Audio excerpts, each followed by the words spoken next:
Hello बच्चों, नमस्कार। कैसे हैं आप सब लोग? उम्मीद करता हूं कि आप सब लोग अच्छे होंगे, बेहतरीन होंगे, लाजवाब होंगे, एकदम बिंदास होंगे और साथ ही बहुत अच्छे से आप लोग अपनी पढ़ाई को कर रहे होंगे। तो एक बार सभी दोस्त बताएंगे कैसे हैं आप सब लोग, कैसी चल रही है दोस्त आप लोगों की पढ़ाई? एकदम शानदार चल रही है। सभी दोस्त जुड़ेंगे एक बार सभी दोस्त जुड़ेंगे। सभी को मेरा प्यार भरा नमस्कार, सभी को राधे राधे, सभी को दोस्त जय हिंद। विमल कुमार उप निरीक्षक, राहुल सरोज, सोयल खान, सब इंस्पेक्टर चंदन सिंह, दुर्गेश शर्मा, रजनीश राव, अतुल कुमार, रणविजय यादव, मालिक, सुधांशु, ममता, निहाल, गुड्डू कुमार, नीरज कुमार, शिवम कुमार, उमेश राव, दिगंबर सिंह।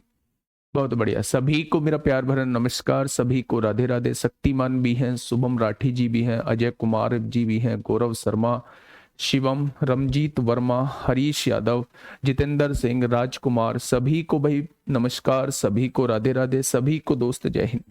तो हम लोगों का जो टॉपिक चल रहा था वो पाइप एंड सिस्टम चल रहा था और पाइप एंड सिस्टम हम ऑलमोस्ट खत्म कर चुके हैं। कल जो मैंने आप लोगों को एक क्वेश्चन कराया था, जो हम लोगों ने रिव्यू के लिए डाला था, जिसमें वो लैंग्वेज मैंने आपसे कहा था कि लैंग्वेज गलत है, वो लैंग्वेज गलत ही थी। उसमें समय के बारे में नहीं कहा गया है। उसमें बेटा कार्यक्षमता के बारे में बोलेगा तो क्वेश्चन सही हो जाएगा, लेकिन समय के बारे में बोलेगा तो क्वेश्चन गलत ही होगा। ठीक है, हाँ बहुत बढ़िया। तो आज मैं पहले मिक्सचर एंड डेलीगेशन को शुरू करने से पहले 4 क्वेश्चन आप लोगों को कराना चाहूंगा, 4 क्वेश्चन कराना चाहूंगा बच्चे। पहले इस क्वेश्चन को पढ़िएगा और इस क्वेश्चन को पढ़ के जवाब दीजिए कि क्या होगा इस क्वेश्चन का बिल्कुल सही जवाब। पाइप एंड सिस्टम के 4 क्वेश्चन है। उसके बाद हम लोग जो है वो बात करेंगे मेरे साथी किस पर, उसके बाद हम लोग बात करेंगे मिक्सचर एंड एलिगेशन पर। ठीक है, हैप्पी महाशिवरात्रि भाई, बहुत बहुत शुभकामनाएं। भगवान भोलेनाथ आपके जीवन में नई ऊंचाई, नई मतलब आपके जीवन में नई बहार लेके आए, आपके सपनों को साकार करें, आपको नई ऊंचाई की ओर लेके जाएं, ऐसी भगवान भोले से मैं आज प्रार्थना करता हूं, है ना। चलिए, बहुत शानदार। क्वेश्चन ने कहा है किसी पानी की टंकी में 8 नल लगे हुए हैं। भाई कितने नल लगे हुए हैं? तो आप कहेंगे 8 नल लगे हुए हैं। आगे कहा है उसने उनमें से कुछ पानी भरने के लिए है और शेष पानी बाहर निकालने के लिए। ये जो 8 नल है ना, इसमें से कुछ पानी भरने वाले पाइप है और कुछ पानी निकालने वाले पाइप है। पानी भरने वाला प्रत्येक नल टंकी को 12 घंटे में भर सकता है। जो पानी निकालने वाला पाइप भरने वाला है, पानी भरने वाला मैंने मान लिया ए पाइप है, ये 12 घंटे में टंकी को भर सकता है। तथा पानी बाहर निकालने वाला प्रत्येक नल इसको 36 घंटों में खाली कर सकता है। भाई साहब, अगर एक भरने वाले की बात करूं तो वो 12 घंटे में टंकी को भर सकता है।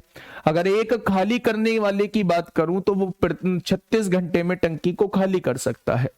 अब मुझे ये बताओ कि 12 और 36 का एलसीएम कितना हो जाएगा? 36 हो जाएगा। 12 तिया 36 होगा, 36 एकम 36 हो जाएगा। ठीक है भाई, अब ध्यान से मेरी बात सुनना। उसने कहा है सभी नल एक साथ खोलने पर टंकी 3 घंटों में भर जाती है। सभी नल एक साथ खोलने पर टंकी 3 घंटों में भर जाती है।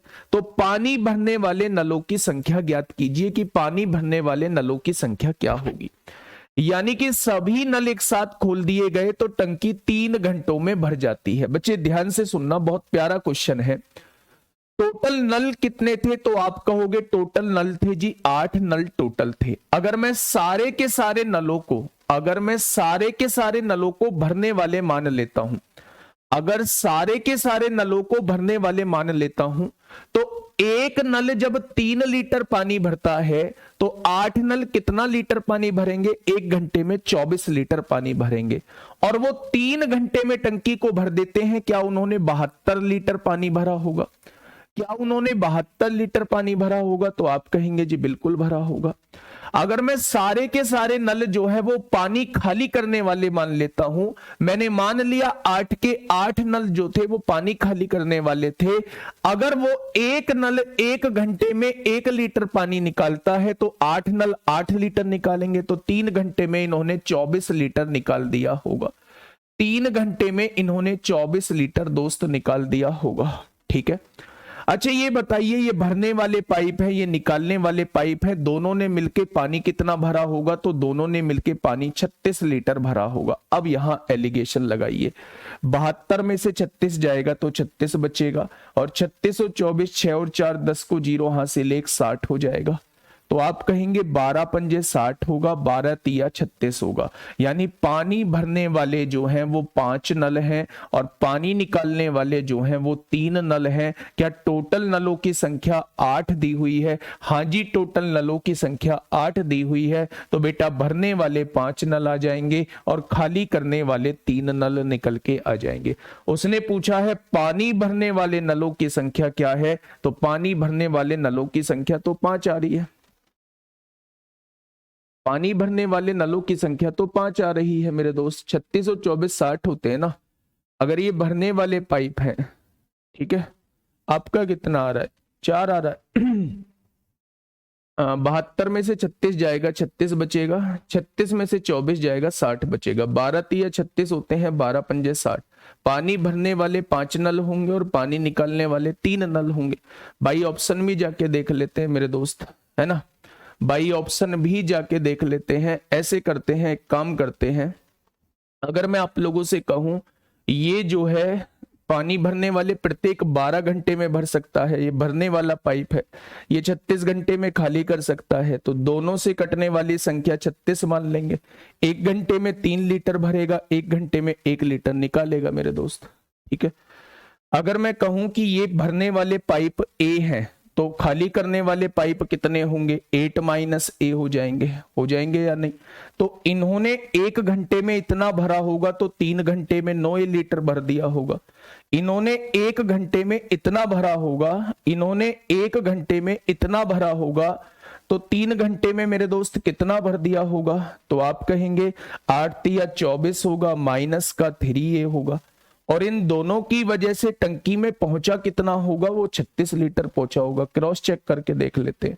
तो यहां से देखेंगे 9 + 3 12a हो जाएगा, और 36 और 24 60 हो जाएगा। तो यहां से आप देखेंगे भरने वाले पाइप 5 आ जाएंगे और खाली करने वाले पाइप 3 आ जाएंगे। भरने वाले पाइप आएंगे, भरने वाले जो पाइप हैं वो 5 आ जाएंगे, और खाली करने वाले जो पाइप हैं वो बच्चे 3 आ जाएंगे। तो ये बात में कोई दिक्कत है तो बताइए। तो इस क्वेश्चन का आंसर जो होगा वो पानी भरने वाले पाइप जो होंगे वो 5 हो जाएंगे। और अगर इसने पानी खाली करने वाले पाइप पूछा होता तो 3 उस क्वेश्चन का साथी बिल्कुल सही जवाब हो जाता, ठीक है। चाहे आप इस मेथड से करो, चाहे आप इस मेथड से करो, आंसर सेम आएगा। मेरे दोस्त मेरी बात को थोड़ा सा ध्यान से सुनिए, दोनों मेथड में आपको समझा देता हूं एक बार। टोटल जो है वो 8 नल लगे हुए हैं। अगर प्रत्येक भरने वाले पाइप की बात करूं तो वो जो है वो 12 घंटे में टंकी को भर देता है, और खाली करने वाला पाइप जो है वो 36 घंटे में टंकी को खाली कर देता है। सभी नल एक साथ खोलने पर टंकी जो है वो 3 घंटों में भर जाती है, ठीक है। तो पानी भरने वाले नलों की संख्या वो आप लोगों से पूछ रहा है। अगर मैं कहूं भरने वाले पाइप जो है वो 12 घंटे में टंकी को भर सकता है, और खाली करने वाला पाइप 36 घंटे में टंकी को खाली कर सकता है, तो दोनों से कटने वाली संख्या 36 होगी। मैंने मान लिया 36 लीटर की टंकी थी, एक पाइप 1 घंटे में 3 लीटर भरेगा और एक पाइप 1 घंटे में 1 लीटर निकालेगा, ठीक है।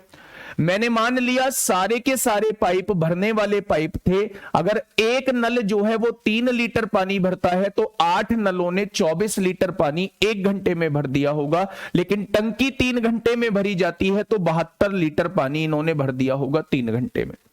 अगर मैंने मान लिया सारे के सारे नल खाली करने वाले थे तो एक नल जो है वो 1 लीटर पानी निकालता है 1 घंटे में, तो 8 नल जो है 8 लीटर पानी निकालेंगे 1 घंटे में, तो 3 घंटे में इन्होंने 24 लीटर पानी निकाल दिया होगा। दोनों की वजह से टंकी भर गई है तो टंकी में पहुंच गया है 36 लीटर। 72 में से 36 जाएगा, 36 बचेगा, और 36 और 24 कितने होते हैं? क्योंकि बड़ी संख्या में से माइनस करेंगे, ये पहले से ही माइनस है तो ये जुड़ जाएगी, ये 60 हो जाएगा। जब मैंने रेशो निकाला तो भरने वाले पाइप जो है वो 5 आए और खाली करने वाले पाइप जो है वो 3 आए। क्या दोनों को मिला के 8 दिए हुए थे? बिल्कुल दिए हुए थे, यानी भरने वालों की संख्या 5 हो जाएगी और खाली करने वालों की संख्या 3 हो जाएगी। ठीक है, दूसरी तरफ अगर हम इसे दूसरे मेथड से करना चाहें, ये इसका सेकंड मेथड है। भरने वाला पाइप 12 घंटों में टंकी को भरता है, खाली करने वाला पाइप 36 घंटे में टंकी को खाली करता है। एक नल की बात चल रही है, दोनों का एलसीएम 36 आएगा। एक नल 3 लीटर भरेगा, एक नल 1 लीटर निकालेगा। मुझे नहीं पता भरने वाले कितने पाइप हैं, मैंने ए पाइप भरने वाले मान लिए, तो खाली करने वाले 8 माइनस ए होंगे क्योंकि टोटल नल जो है वो 8 है। अगर एक नल 3 लीटर भरता है तो ए नल कितना भरेंगे? 3 ए भरेंगे, तो 3 घंटे में 9 ए भर देंगे। माइनस ये पानी निकलने वाला है इसलिए माइनस लिखा है। अगर 1 घंटे में इतना पानी निकलता है तो 3 घंटे में कितना निकलेगा? 3 की गुणा 8 3 24 माइनस 3 हो जाएगा। अगर भरी हुई मात्रा में से खाली मात्रा को हम लोग घटा देंगे तो क्या टंकी भरी हुई नजर आएगी? 36 लीटर पानी मौजूद रहेगा। तो 9a में से 3a जोड़ा, माइनस माइनस प्लस, तो 12 हो जाएगा। ये माइनस 24 है, उधर जाके प्लस 24 होगा। 36 और 24 60 हो जाएगा। यहां देखेंगे तो a की वैल्यू यहां से भी 3 आ जाएगी, यानी भरने वाले पाइप 5 है और खाली करने वाले पाइप जो है वो 3 है। दोनों मेथड मैंने आप लोगों को बता दिए हैं। ये एलिगेशन मेथड है, ये सबसे बेस्ट मेथड है। वो बच्चा आप लोगों का कॉन्सेप्चुअल मेथड, आपका मतलब नॉर्मल मेथड मैं इसे कह सकता हूं, ट्रेडिशनल मेथड मैं इसे कह सकता हूं। ठीक है भाई, तो ऐसे क्वेश्चन पूछे जाते हैं, ऐसे क्वेश्चन को करने का तरीका जो है वो आप लोगों का यही रहने वाला है। नेक्स्ट क्वेश्चन, नेक्स्ट क्वेश्चन, केवल 4 क्वेश्चन है, उसके बाद हम लोग एलिगेशन की बात करेंगे। क्वेश्चन नंबर 2 आप लोगों के सामने है, फटाफट से पढ़िएगा। क्वेश्चन नंबर 2 क्या कहना चाह रहा है? एक होज में 3 पाइप एबीसी लगे हुए हैं। भाई साहब, एक होज में 3 पाइप लगा दो, ए, बी और सी। ए तथा बी इसे क्रम से 20 तथा 30 मिनट में भर सकते हैं। ये 20 मिनट में भर सकता है, ये 30 मिनट में भर सकता है, जबकि सी इसे 15 मिनट में खाली कर सकता है। ये खाली करने वाला पाइप है मेरे दोस्त। ठीक है, यदि ए बी तथा सी को बारी बारी से 1-1 मिनट के लिए खोला जाता है तो होज को भरने में कितना समय लगेगा, वो आप लोगों से ये पूछना चाह रहा है। जब होज भरेगा तो कितने समय में भरेगा? हमने बारी बारी वाले क्वेश्चन किए जरूर हैं, लेकिन उसमें सारे भरने वाले पाइप थे, वो वाले क्वेश्चन हमने बारी बारी वाले कर चुके हैं। लेकिन मैंने आप लोगों को बताया था कि वहां थोड़ा सा डिफरेंट, वहां प्रतीक कुमार अग्रहारी 7:24 हुए हैं, अभी ढंग से उठे भी नहीं हो। और मेरे दोस्त उठते ही, सर अभी वैकेंसी का पता भी नहीं है, आप मैथ आराम से पढ़ाएं और हमें बेहतर कंटेंट दे। अब बताओ, आराम से पढ़ाना किसे कहते हैं? शायद मुझे डेफिनेशन ना पता हो, आप मुझे एक बार डेफिनेशन बताओ। आराम से पढ़ाना किसे कहते हैं और बेहतर कंटेंट और क्या होता है वो भी मुझे बताओ भाई, वो भी मुझे बताओ, है ना दोस्त? जरूर बताना भी। ठीक है, आराम से पढ़ाना किसे कहते हैं और मैं कौन सी तेजी से पढ़ा रहा हूं, और बेहतर कंटेंट किसे कहते हैं और मैं कंटेंट कौन सा आपको कम दे रहा हूं। इन तीनों का एलसीएम कितना आएगा? तो आप कहेंगे 60 आएगा। ये 1 घंटे में कितने लीटर भरेगा? 3। ये 1 घंटे में 2 और ये 1 घंटे में 4 लीटर निकालेगा। ठीक है भाई, उसने कहा है बारी बारी से खोले जाते हैं। पहले घंटे ए खोला गया होगा, मिनट दूसरे मिनट बी खोला गया होगा और तीसरे मिनट जो है वो सी खोला गया होगा। पहले मिनट में 3 लीटर पानी पहुंचा, दूसरे मिनट में 2 लीटर पानी पहुंचा और तीसरे मिनट में 4 लीटर पानी पहुंचा है। ठीक है, बहुत सारे बच्चों ने आंसर 180 बताया होगा, जो कि बिल्कुल गलत है। उन्होंने हिसाब किताब लगाया होगा कि 5 लीटर इन्होंने भरा, उसमें से 4 लीटर निकल गया, तो 1 लीटर टंकी में पहुंचा और मिनट कितने लगे? 3 मिनट लगे। तो मुझे 60 लीटर पानी भरना है, तो उन्होंने 60 की गुणा करी होगी और 60 लीटर पानी जो है उन्होंने 180 मिनट में भर दिया होगा, जो कि बिल्कुल गलत है, जो कि बिल्कुल गलत है मेरे दोस्त। ये क्वेश्चन बिल्कुल गलत है, ऐसे नहीं करना है, ऐसे नहीं करना है मेरे दोस्त। जब भी आप लोगों को बारी बारी का क्वेश्चन दिखाई दे और आप लोगों को कुछ भरने वाले पाइप दिए हुए हों और कुछ खाली करने वाले पाइप दिए हुए हों, तो भरने वाले खाली करने वाले से पहले जितने भी पाइप लगे हुए हैं उन्हें घटा के मात्रा निकाल लेना। मैंने क्या बोला, ध्यान से सुनिए। अगर ये खाली करने वाला पाइप है तो इससे पहले दो पाइप लगे हुए हैं, इन दोनों की मात्रा कितनी है, 5 है। इस टोटल मात्रा में से 5 घटा के आप 55 लीटर का हिसाब किताब निकाल लेना। मैंने क्या बोला, मैंने ये बोला मेरे दोस्त, मैंने ये बोला मेरे साथी कि जो भी खाली करने वाला पाइप है, जो भी खाली करने वाला पाइप है, उससे पहले की जो मात्राएं हैं वो टोटल क्वांटिटी में से घटा देना और उसका हिसाब किताब निकालना कि वो कितने समय में भर जाएगा, वो कितने समय में दोस्त भर जाएगा। ठीक है, तो जब 4 से पहले ये 2 5 है, 3 और 2 5, 5 मैंने घटाया तो 55 लीटर का हिसाब किताब मुझे निकालना है। 3 और 2 5 में से 4 गया, आपने यहां से पता लगा लिया कि 1 लीटर पानी जो है वो 3 मिनट में भर जाएगा। भरेगा क्या? तो मेरे दोस्त आप 55 लीटर का हिसाब किताब निकालिए, तो आप कहेंगे 55 लीटर पानी जो है, 55 लीटर पानी जो है वो 165 मिनट में भर जाएगा। कितनी मिनट में? 165 मिनट में भर जाएगा। भरेगा या नहीं? 166वां मिनट जो आया होगा वो इसका आया होगा, पहले का। ये 3 लीटर पानी भरेगा तो 58 लीटर हो गया होगा, 58 लीटर हो गया होगा, 1 मिनट बढ़ गया है। अगला नंबर इसका आया होगा, ये 2 लीटर पानी भरेगा। क्या 60 लीटर पानी भर चुका है? क्या 60 लीटर पानी भर चुका है और टंकी केवल 167 मिनट चली है?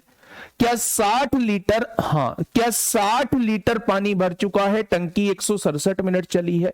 तो मेरे दोस्त इस क्वेश्चन का जवाब होगा, इसको चलाने की ही आवश्यकता नहीं पड़ेगी। इस क्वेश्चन का जवाब जो है वो 167 मिनट हो जाएगा, 180 मिनट इस क्वेश्चन का जवाब नहीं होगा। ठीक है, आपको क्या करना है, आपको यह करना है जो खाली करने वाला पाइप है उससे पहले की कार्य क्षमता को टोटल क्वांटिटी में से घटा देना है और उसका हिसाब किताब निकालना है भाई साहब वो कितने समय में भर जाएगा। ठीक है, एक और क्वेश्चन करा रहा हूं, उसका जवाब देना। क्वेश्चन नंबर 3, क्वेश्चन नंबर 3 आप लोगों के सामने लिखा हुआ है। 3 लीटर कहां से आया बेटा? देखो 3 और 2 5, 5 में से 4 गया, 1 लीटर। कितनी मिनट में? 1 और 1 2 और 1 3 मिनट में। तो 1 लीटर 3 मिनट में है मेरे दोस्त, तो 55 लीटर कितने मिनट में? 165 मिनट में। 166वें मिनट में 3 लीटर भरा गया होगा, 58 लीटर हो चुका है। 167वें मिनट में 2 लीटर भरा गया होगा, 60 लीटर हो चुका है। यानी कि भाई साहब 167 मिनट में काम खत्म हो जाएगा। ठीक है, चलिए भाई अभिषेक गौतम मेरे दोस्त कॉपी पेस्ट मत किया करो। आपको एक फैसिलिटी पता है कि कॉपी पेस्ट करने से सामने धड़ाधड़ कमेंट जाते हैं, तो भाई उसका यूज मत किया करो, है ना। कुछ अच्छे कमेंट भी चले जाते हैं मुझसे, जो मैं चाहता नहीं हूं कि अच्छे कमेंट मेरे सामने से जाए। चलिए इस क्वेश्चन को एक बार करने की कोशिश करिए। 2 पाइप हैं, ए और बी टंकी में लगे हुए हैं। पाइप ए जो है वो 20 मिनट में टंकी को भरता है, ये 20 मिनट में टंकी को भरता है। और पाइप बी जो है वो 30 मिनट में टंकी को खाली करता है। पाइप बी जो है वो 30 मिनट में टंकी को खाली करता है। तो 20 और 30 से कटने वाली संख्या 60 होगी। 20 तिया 60 और 30 दूनी 60 हो जाएगा। ठीक है, बहुत बढ़िया। यदि ए और बी को प्रत्येक को बारी बारी से 1-1 मिनट के लिए खोला जाता है तब टंकी कितने समय में भरेगी? पहले मिनट ए को खोला गया, 3 लीटर पानी टंकी में गया। दूसरे मिनट बी को खोला गया, 2 लीटर पानी टंकी में से निकला। यानी यहां से आप समझ चुके हैं कि टंकी में 1 लीटर पानी पहुंचता है, लेकिन मिनट कितने लगते हैं? तो आप कहेंगे मिनट जो है वो 2 लगते हैं, पहला मिनट और दूसरा मिनट। अब वो निकालने वाला पाइप जो था ये था, इससे पहले की मात्रा 3 इसमें से घटाएंगे तो 60 में से 3 गया तो 57 बचेगा। तो अगर 1 लीटर 2 मिनट में भरता है तो 57 लीटर कितने मिनट में भर जाएगा? आप 57 की गुणा कर दीजिए। यहां 57 की गुणा करेंगे तो मेरे दोस्त 114 मिनट में भर जाएगा। अगर मैं कहूं कि 57 लीटर पानी 114 मिनट में भर चुका होगा, तो जैसे ही 15वां मिनट आया होगा तो ये अपना 3 लीटर पानी भर देगा। अगर ये 3 लीटर पानी भर देगा तो मेरे दोस्त 60 लीटर पानी पूरा भर जाएगा और टंकी पूरी भर चुकी है भाई 115 मिनट में। टंकी पूरी भर चुकी है कितने मिनट में? तो आप लोगों का जवाब होगा 115 मिनट में। ठीक है, मेरी बात समझ में आ गई?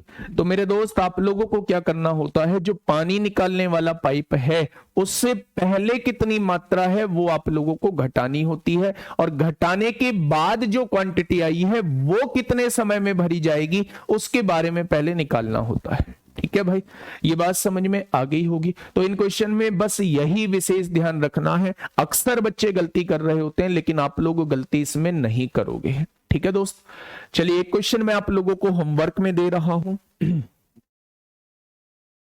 ये क्वेश्चन जो है ये वो क्वेश्चन है, कितने नल खाली करने वाले हैं, कितने नल जो है वो भरने वाले हैं, जैसा पहला क्वेश्चन मैंने कराया था। तो ये क्वेश्चन आप लोगों के लिए HW है।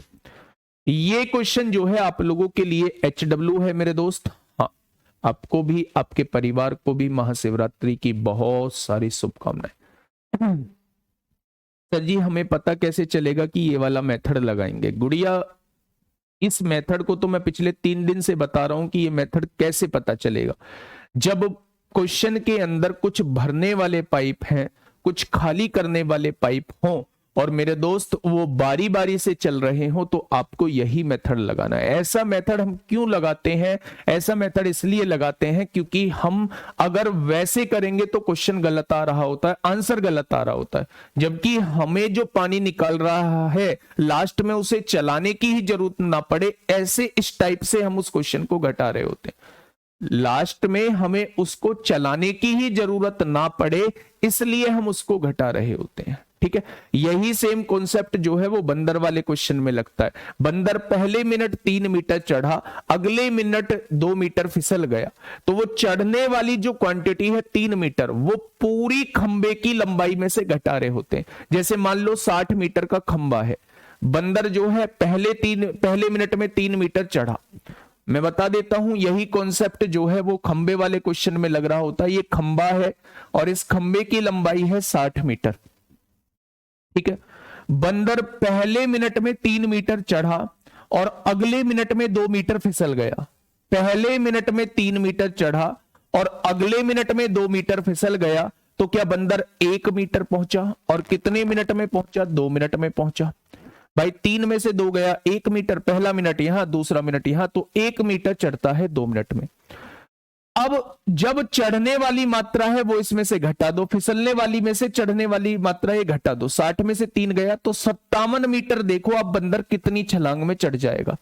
तो आप कहेंगे जब 1 मीटर 2 मिनट में चढ़ता है तो 57 मीटर कितनी मिनट में चढ़ जाएगा? तो आप कहेंगे 114 मिनट में चढ़ जाएगा। लेकिन जैसे ही वो 114 मिनट में यहां 57 मीटर चढ़ चुका है, जैसे ही वो 115वें मिनट में छलांग लगाएगा तो वो 3 मीटर पहुंच जाएगा।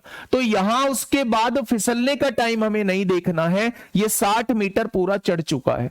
तो 57 में अगली छलांग जो होगी उसकी 3 मीटर की होगी, और 1 मिनट में 3 मीटर मारता है तो 115 मिनट में वो 60 मीटर पूरी लंबाई चला जाएगा। इसके बाद हमें वो वाला टाइम नहीं लेना है जब वो 2 मीटर फिसलता है, क्योंकि हमने कहा है पूरी लंबाई कितने समय में तय कर लेगा, तो छलांग लगाते ही पूरी लंबाई उसने तय कर ली है। ठीक है, तो जैसे ये क्वेश्चन है बिल्कुल दूसरा और तीसरा मैंने आप लोगों को कराया है, ठीक वैसा ही हम लोग बंदर वाला क्वेश्चन हम लोग ले रहे होते हैं, है ना। चलिए, ये आप लोगों के खत्म हो चुके हैं, ये मैंने आप लोगों को होमवर्क में दिया है मेरे दोस्त। एक बार इसे मिक्सचर से कर लेना। 2 मेथड मैंने बताए, एक मिक्सचर से बताया है, एक आपका ट्रेडिशनल नॉर्मल मेथड बताया। दोनों मेथड से कर लेना, दोनों मेथड से कर लोगे तो कॉन्सेप्ट बिल्कुल क्लियर हो जाएगा। अब मेरे दोस्त अपनी कॉपी पे छाप दीजिए मिक्सचर एंड एलिगेशन, यानी कि मिश्रण की और सम्मिश्रण की बात हम लोगों को करनी है। ठीक है भाई,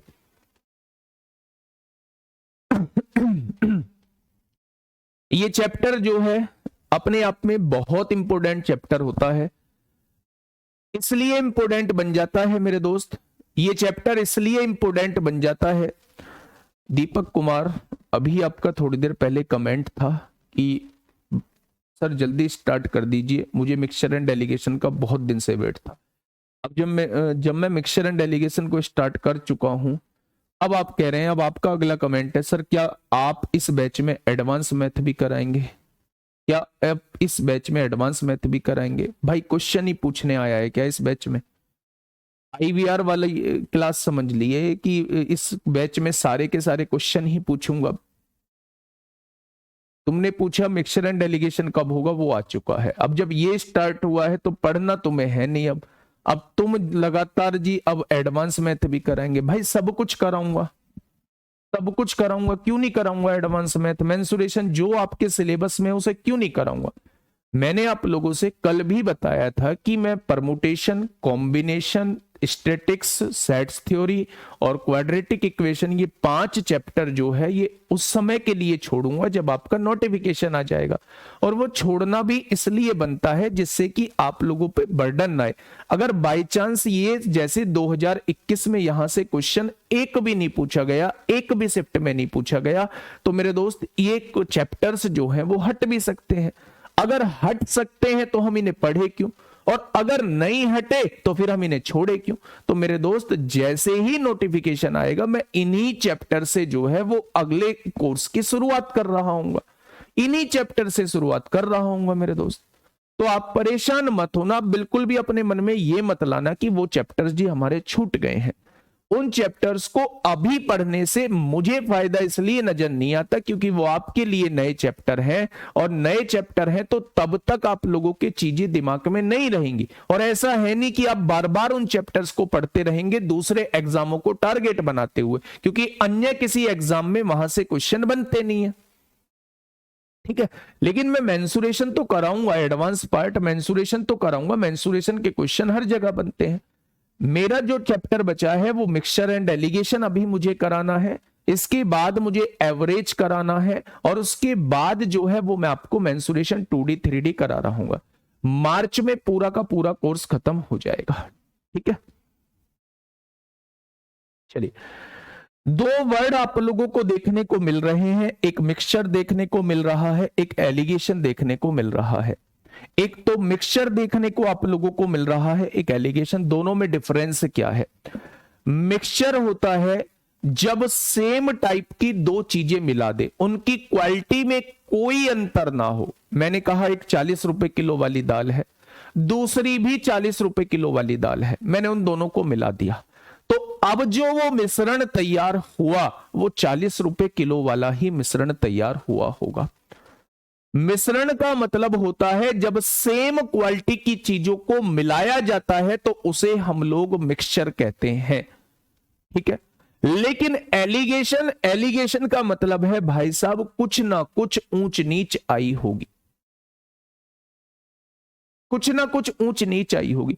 जब एक बढ़िया क्वालिटी की वस्तु में एक निम्न क्वालिटी की वस्तु मिलाई जाती है तो उन दोनों से मिलकर जो एक मिश्रण तैयार होता है वो ना बढ़िया क्वालिटी का होता है ना वो निम्न क्वालिटी का होता है, उसे ही सहमिश्रण कहा जाता है, उसे ही एलिगेशन कहा जाता है।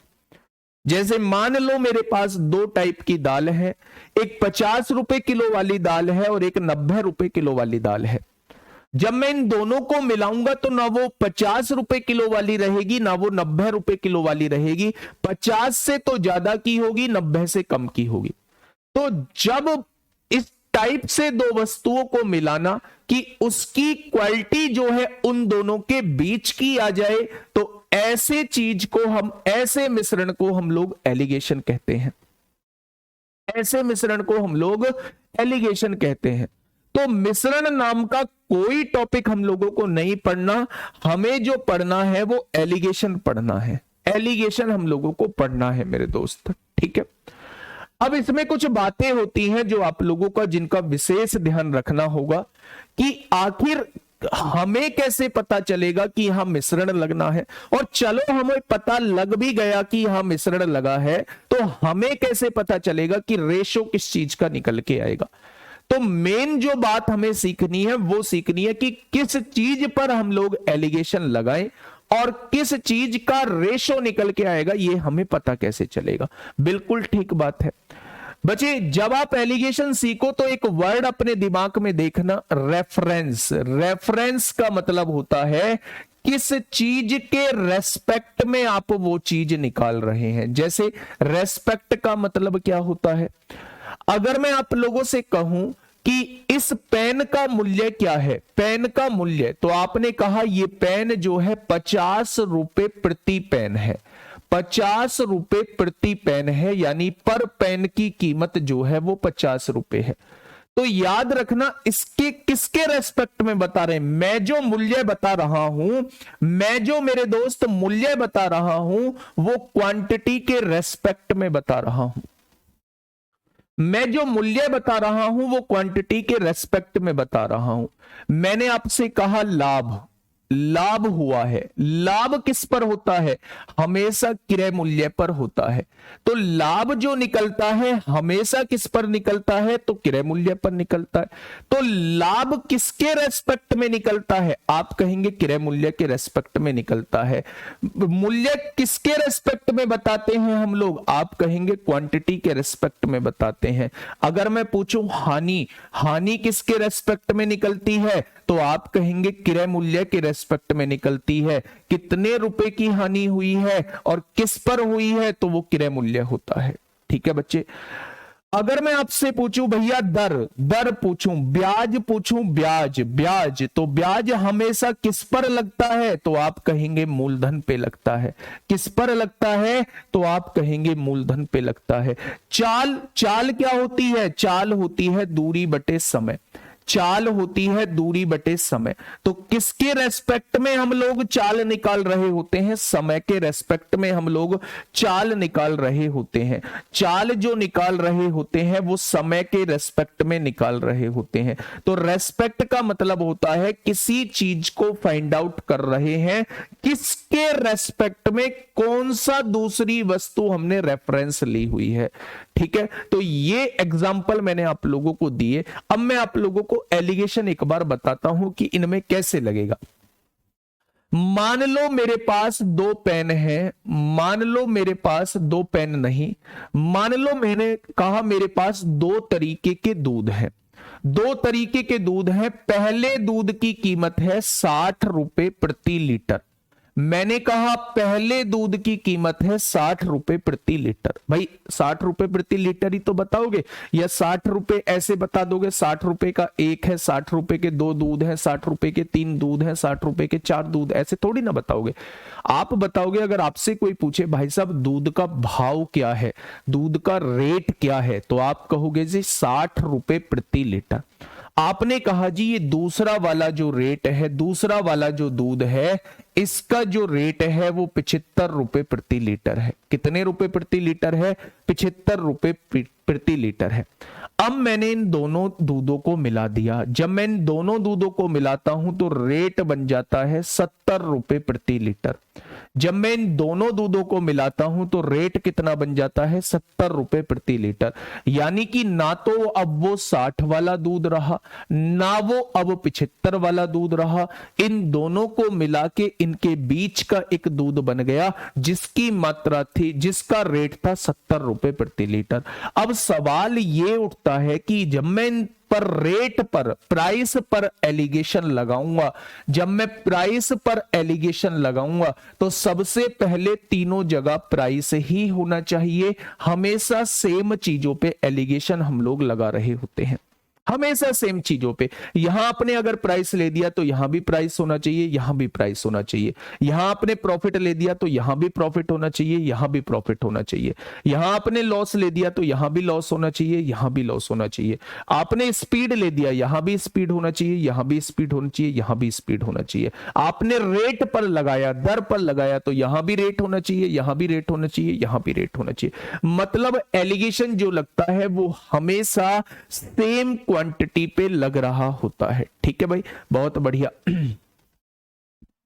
अब देखिए मेरी बात को थोड़ा सा समझिए। अगर मैं आपसे कहूं भाई 70 में से 60 गया तो कितना बचा, 10 बचा। 75 में से 70 गया तो 5 बचा। हमेशा ज्यादा वाली वस्तु में से कम वाली वस्तु को घटा रहे होते हैं। ये जो रेशो निकल के आएगा, आप किस चीज के रेस्पेक्ट में निकाल रहे थे? आप लीटर के रेस्पेक्ट में निकाल रहे थे, और लीटर जो होती है वो क्वांटिटी होती है। लीटर जो बताती है वो क्वांटिटी बताती है, तो आपने जो रेट निकाला वो क्वांटिटी के रेस्पेक्ट में निकाला, और जिसके रेस्पेक्ट में निकालते हैं उसी का रेशो आता है। यानी ये मात्रा का रेशो आ चुका है। अगर मैं इस वाले दूध की मात्रा की बात करूं तो ये 1 यूनिट मात्रा है, और इस वाले दूध की मात्रा की बात करूं तो ये 2 यूनिट मात्रा है। क्या ये बात समझ में आई? आप कहोगे जी थोड़ी थोड़ी आई है, पूरी तो समझ में नहीं आई है। पूरी भी समझ में आएगी। दूसरा एग्जांपल समझिए। पहली चीज आपको थोड़ी सी इतनी जरूर समझ में आ चुकी होगी कि प्राइस पर अगर हम एलिगेशन लगाएंगे तो हमेशा क्वांटिटी का रेशो निकल के आ जाएगा। ठीक है, मैंने कहा आपके पास 2 वस्तुएं हैं। आपने कहा जी बिल्कुल है। मैंने कहा पहली वस्तु को 40% लाभ पर आपने बेच दिया। आपने कहा जी बिल्कुल बेच दिया। दूसरी वस्तु को मैंने 30% के लाभ पर बेच दिया, और दोनों को मिला के जो मुझे लाभ हुआ वो 33% का लाभ हुआ। ध्यान से सुनिए, पहली को मैंने 40% प्रॉफिट पर बेच दिया, दूसरी को मैंने 30% प्रॉफिट पर बेच दिया, और दोनों को मिला के जो ओवरऑल मुझे कुल सौदे पर लाभ हुआ वो 33% का लाभ हुआ। तो क्या आपके दिमाग में आ जाएगा एलिगेशन लगना है? पहली मात्रा ये रही, इस पर लाभ दिया है, दूसरी मात्रा ये रही, इस पर लाभ दिया है, और कुल सौदे पर लाभ दिया है। यानी दोनों को मिला के टोटल लाभ मुझे दिया हुआ है। तो क्या यहां मैं एलिगेशन लगा सकता हूं? अब सवाल ये उठता है 40 में से 33 जाएगा 7 बचेगा, और 33 में से 3 गया तो 3 बचे, 33 में से 30 गया तो 3 बचेगा। अब ये जो रेशो निकल के आएगा ये किसका रेशो निकल के आएगा? तो याद रखना कि प्रॉफिट जो निकाला जाता है वो सीपी के रेस्पेक्ट में निकाला जाता है, क्रय मूल्य के रेस्पेक्ट में निकाला जाता है। तो यहां जो रेशो आएगा वो दोनों का क्रय मूल्य ही निकल के आएगा। यानी पहली वाली वस्तु का क्रय मूल्य 3 रुपए था, और दूसरी वाली वस्तु का क्रय मूल्य 7 रुपए था। ठीक है भाई, तो यहां जो रेशो निकल के आएगा वो किसका निकल के आएगा? क्रय मूल्य का रेशो निकल के आएगा। याद रखना, जब भी आप प्राइस पर एलिगेशन लगाओगे तो हमेशा क्वांटिटी का रेशो निकल के आएगा। जब भी आप प्रॉफिट या लॉस पे एलिगेशन लगाओगे तो हमेशा क्रय मूल्य का रेशो निकल के आएगा। ठीक उसी तरह आप प्रॉफिट और लॉस पे लगाओगे तो आपका यहां क्रय मूल्य का रेशो निकल के आएगा। पहली वाली संख्या हमेशा बड़ी होगी, बिल्कुल भी नहीं पहली वाली छोटी हो सकती है, ये बड़ी हो सकती है, पर ये याद रखना ये बीच वाली वैल्यू हमेशा इन दोनों के बीच की होगी। ठीक है, ना ये बढ़िया होगी ना ये घटिया होगी, इन दोनों के बीच की होगी। जैसे मैंने कहा एक व्यक्ति है वो कुछ दूरी साइकिल से जाता है। एक व्यक्ति है वो कुछ दूरी साइकिल से जाता है और कुछ दूरी बाइक से जाता है, शेष दूरी बाइक से जाता है। साइकिल से उसकी चाल जो है वो 6 किलोमीटर प्रति घंटा है, और बस बाइक से उसकी चाल जो है वो 50 किलोमीटर प्रति घंटा है, 50 किलोमीटर प्रति घंटा है। लेकिन वो अपने गंतव्य पर किस चाल से, ओवरऑल चाल जो दी हुई है वो आप लोगों को दी हुई है 30 किलोमीटर प्रति घंटा। अगर मैं पूरे यात्रा की चाल आपसे पूछूं तो वो 30 किलोमीटर प्रति घंटा दी हुई है। आप मुझे ये बताइए कि क्या इसमें एलिगेशन वाली फील आ रही है? सर जी 33 क्यों कर आया? ओ भाई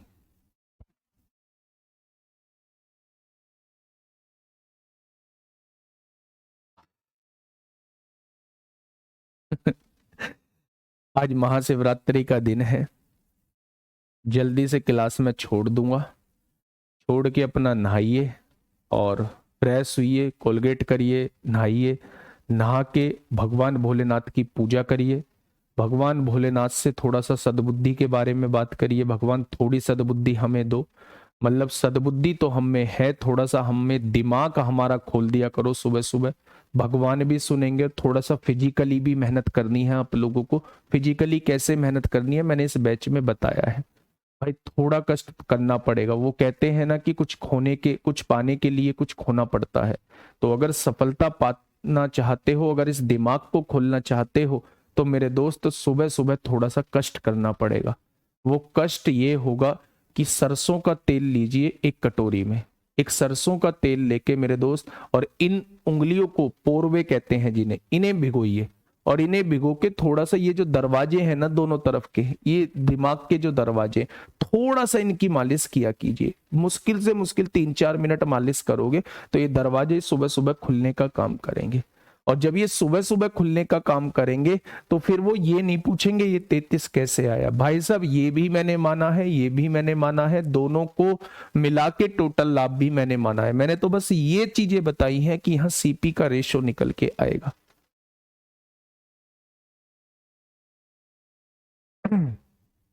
बात समझ में आई? साइकिल की चाल 6 किलोमीटर प्रति घंटा कहीं दी हुई नहीं है, मैंने मानी है।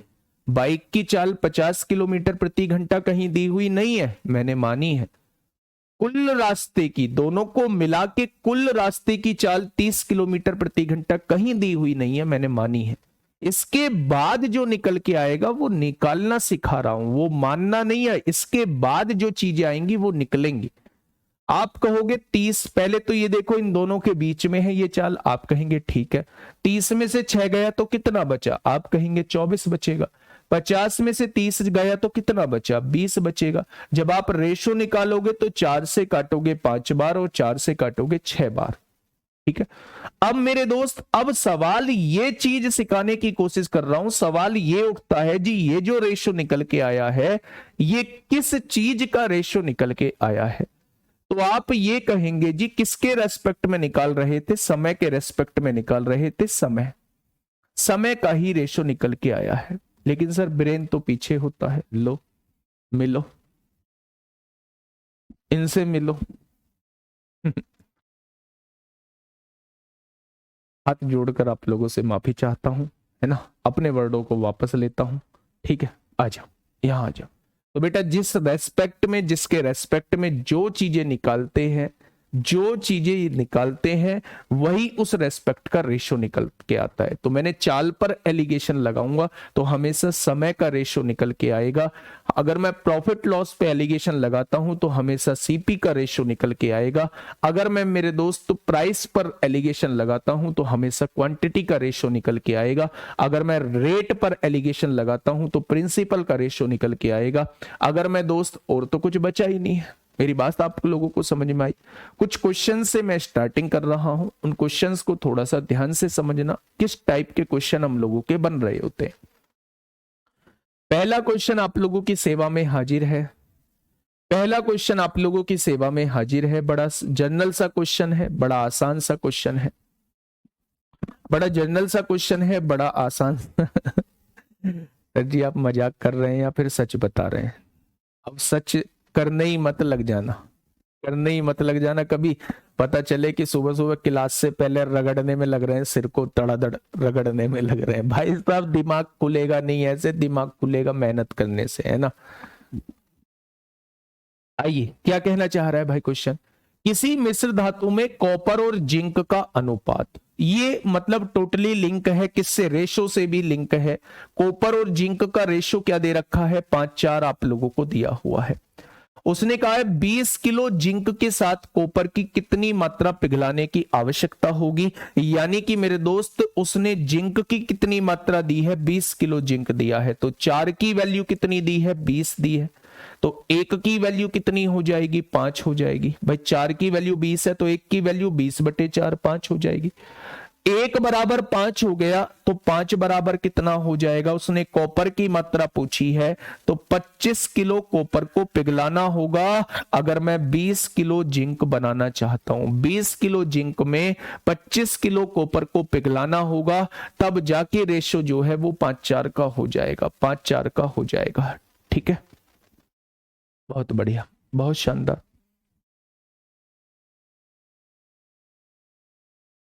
ठीक है, अगले वाले क्वेश्चन पे चलते हैं, क्वेश्चन नंबर 2 पे। एक और पधारे हैं क्लास में, सर आप ओवर एक्टिंग बहुत करते हैं। भाई यही गुण तो नहीं दिया, नहीं तो आज पता नहीं कहां होता।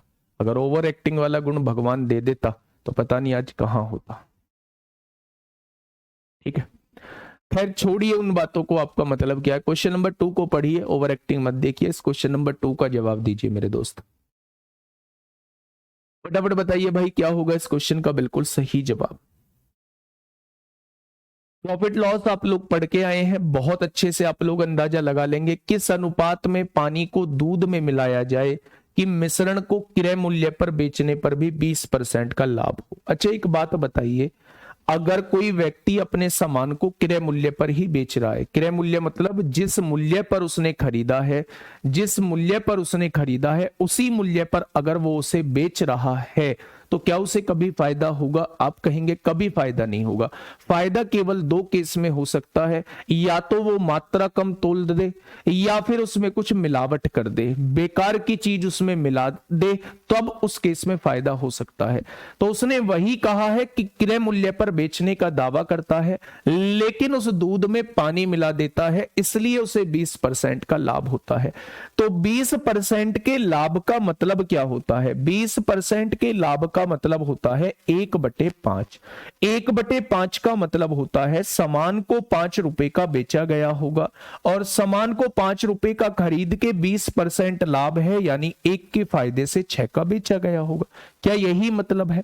अच्छा एक बात बताइए, एक चीज मुझे छोटी सी समझाने की कोशिश करिए कि ये जो 1 रुपए का फायदा हुआ है, इस फायदे का एकमात्र कारण क्या है? इस फायदे का एकमात्र कारण है पानी। पानी जो मिला होगा उसमें 1 यूनिट पानी मिला होगा, उस पानी की वजह से ही बेटा ये फायदा हुआ है। यानी पानी जो होगा वो 1 यूनिट होगा, क्योंकि फायदा पानी की वजह से ही मिलने वाला है। और ये क्रय मूल्य मतलब ये दूध होगा, खरीदा उसने दूध होगा, खरीदा उसने दूध होगा, दूध 5 यूनिट होगा, जिसमें 1 यूनिट पानी मिलाने के बाद उसे 6 में बेच दिया गया। यानी कि मेरे दोस्त 5 लीटर दूध में या 5 यूनिट दूध में 1 यूनिट पानी मिला दिया गया है। क्वेश्चन ने कहा है पानी को दूध में मिलाया जाए, पानी को दूध में किस अनुपात में पानी को दूध में मिलाया जाए? तो पानी 1 मिलाओगे, कितने में? टोटल दूध 5 में, तो 1/5 इस क्वेश्चन का जवाब हो जाएगा। तो गलती से भी सी ऑप्शन मत देना, ऑप्शन नंबर ए इस क्वेश्चन का जवाब हो जाएगा। ठीक है, किस अनुपात में पानी को दूध में मिलाया जाए? तो पानी की मात्रा पूछ रहा है, पानी तो 1 है ना, कितने दूध में मिला रहे हैं? 5 दूध में मिला रहे हैं, तो 1/5 हो जाएगा। ये जनरल क्वेश्चन शुरुआत के चलेंगे मेरे दोस्त, है ना। ये जनरल क्वेश्चन आपके शुरुआत के चल रहे होंगे, बिल्कुल बेसिक क्वेश्चन आप लोगों के चल रहे होंगे। क्वेश्चन नंबर 3 आप लोगों के सामने आपकी सेवा में हाजिर है। फटाफट बताइए भाई क्या होगा इस क्वेश्चन का बिल्कुल सही जवाब। क्वेश्चन नंबर 3 आप लोगों के सामने है, जल्दी से बताइए क्या होगा इस क्वेश्चन का साथी बिल्कुल सही जवाब। यदि कंक्रीट में चूने के 3 भाग, एक कंक्रीट है, एक कंक्रीट जो एक मसाला तैयार होता है उसकी बात हो रही है। चूने के कितने भाग हैं मेरे दोस्त? चूने के जो है वो 3 भाग हैं। बजरी के कितने भाग हैं? बजरी के जो है वो 7 भाग हैं। चूने के 3 भाग हैं, बजरी के 7 भाग हैं, और रेत के कितने भाग हैं? रेत के मेरे दोस्त 6 भाग हैं। तो इन तीनों को मिला के क्या बनी है? इन तीनों को मिला के कंक्रीट बनी है मेरे दोस्त, कंक्रीट बनी है। इन तीनों को मिला के ही कंक्रीट बनी है। अगर मैं आपसे पूछूं कि यहां टोटल कंक्रीट की मात्रा कितनी आ रही है, तो आप कहेंगे 7 और 3 10 और 6 16 यूनिट कंक्रीट की मात्रा है। उसने कहा है 800 किलोग्राम कंक्रीट में, यानी उसने टोटल कंक्रीट की मात्रा 800 दी है। मेरे हिसाब से कंक्रीट की मात्रा 7 और 3 10 और 6 16 आ रही है, उसने कंक्रीट की मात्रा जो है वो 800 आप लोगों को दी हुई है। तो 1 बराबर किसके हो जाएगा? 16 पंजे 80, क्या 1 बराबर 50 के हो जाएगा?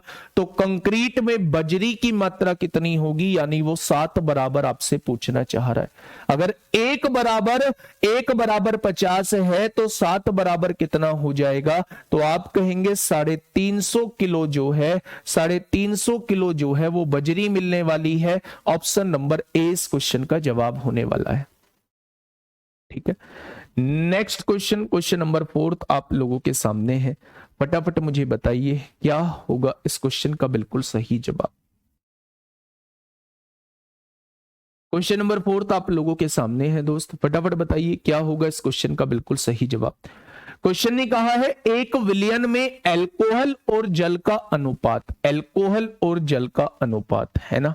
सुबह सुबह सोचना नहीं है कुछ, अगर मतलब फील ही लेने लगो भाई, अल्कोहल भी है और वाटर भी है और दोनों का रेशो जो है वो 4:3 दिया हुआ है, यानी कि शराब और पानी का रेशो जो दिया है वो 4:3 आप लोगों को दिया हुआ है।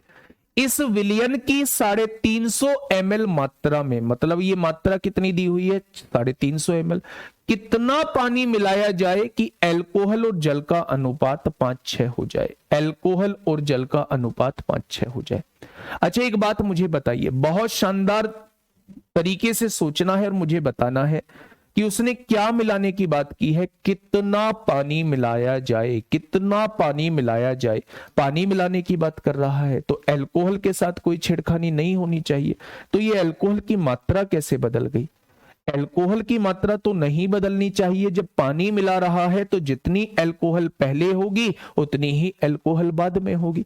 तो मेरे दोस्त इन दोनों को बराबर करने के लिए 5 की गुणा यहां, 4 की गुणा यहां, तो 5 की गुणा आपको यहां करनी होगी और 4 की गुणा यहां करनी होगी। क्या अल्कोहल की मात्रा समान हो चुकी है, आपने कहा बिल्कुल हो चुकी है।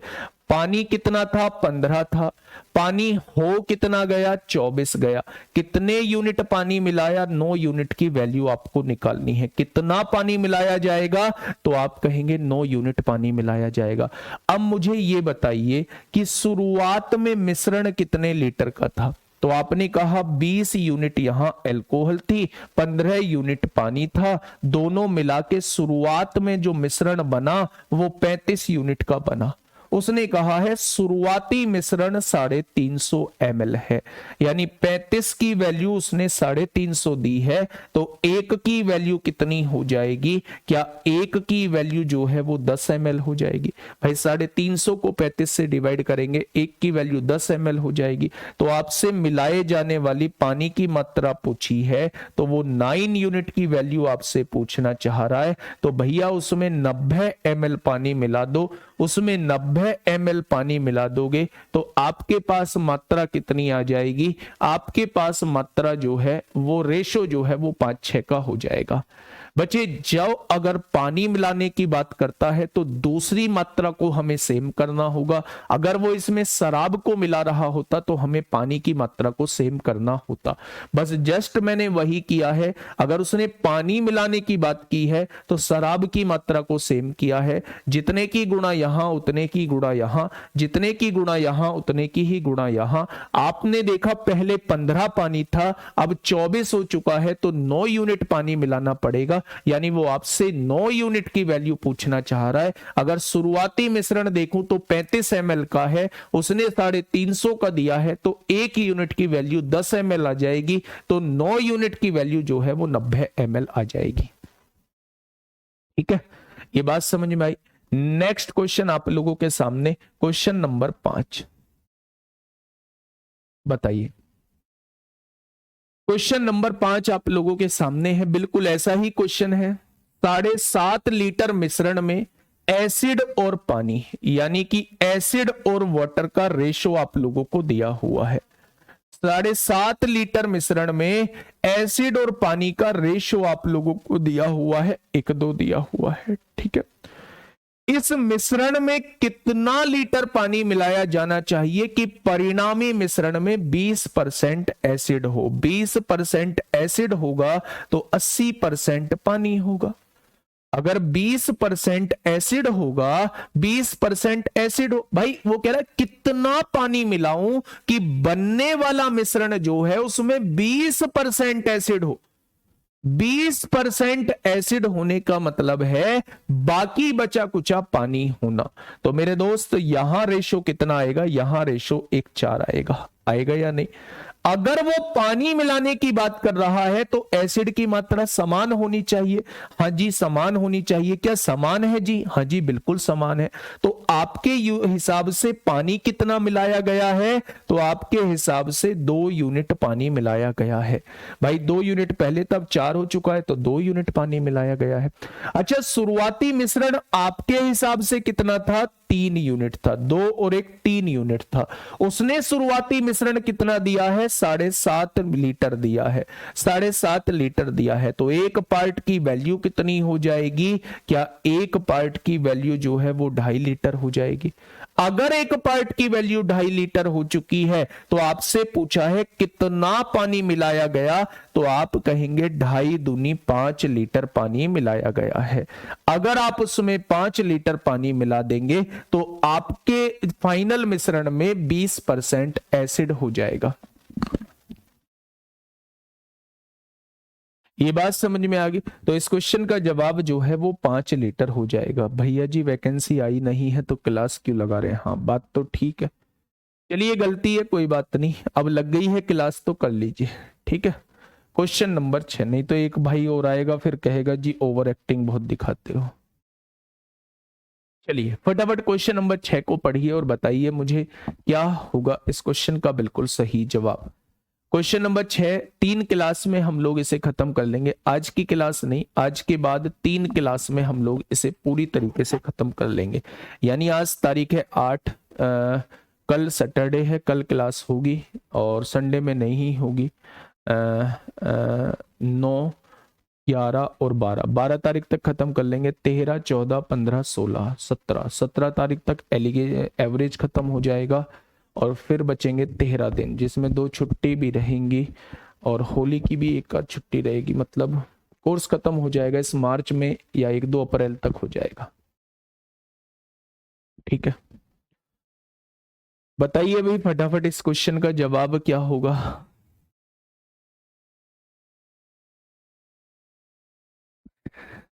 चलिए इस क्वेश्चन को थोड़ा सा समझिए।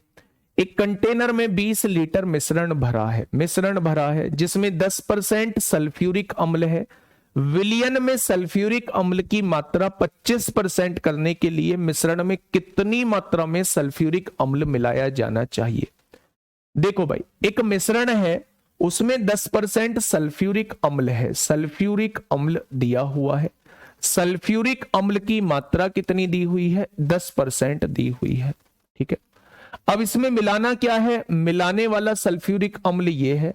अच्छा जहां मिलाओगे मिलाने वाला सल्फ्यूरिक अम्ल ये है, यहां भी सल्फ्यूरिक अम्ल लेना है, यहां भी सल्फ्यूरिक अम्ल लेना है, यहां भी सल्फ्यूरिक अम्ल लेना है, तभी तो एलिगेशन लगेगा।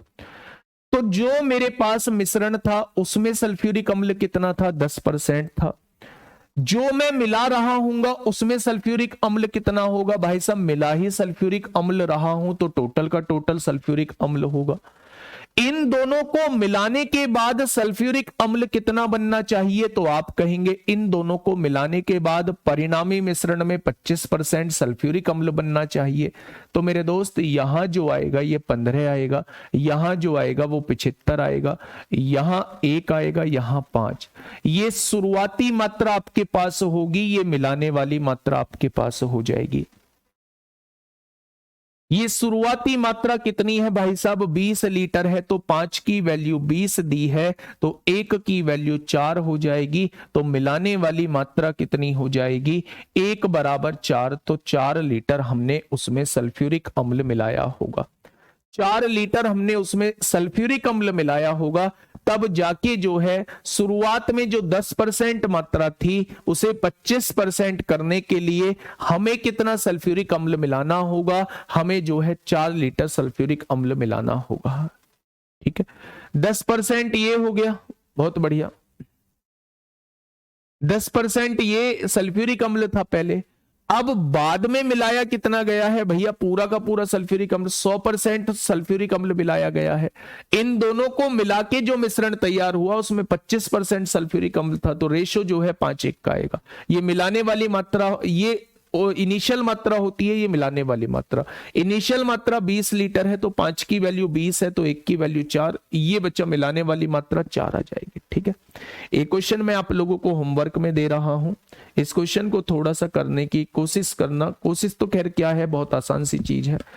कल यहीं से हम लोग शुरुआत कर रहे होंगे, ठीक है भैया, कल यहीं से शुरुआत कर रहे होंगे और शानदार तरीके से हम लोग कर रहे होंगे, ठीक है। हाँ डीआई जो है, हाँ डीआई करा दूंगा इस बैच में, डीआई कराऊंगा, अभी डीआई कराऊंगा, डीआई की टेंशन मत लो, ठीक है। ओके, टाटा बाय बाय, मन लगा के पढ़ाई करिए, मिलते हैं कल एक और बेहतरीन क्लास के साथ, मिक्सचर एंड डेलीगेशन की जबरदस्त क्लास के साथ। टाटा बाय बाय, धन्यवाद।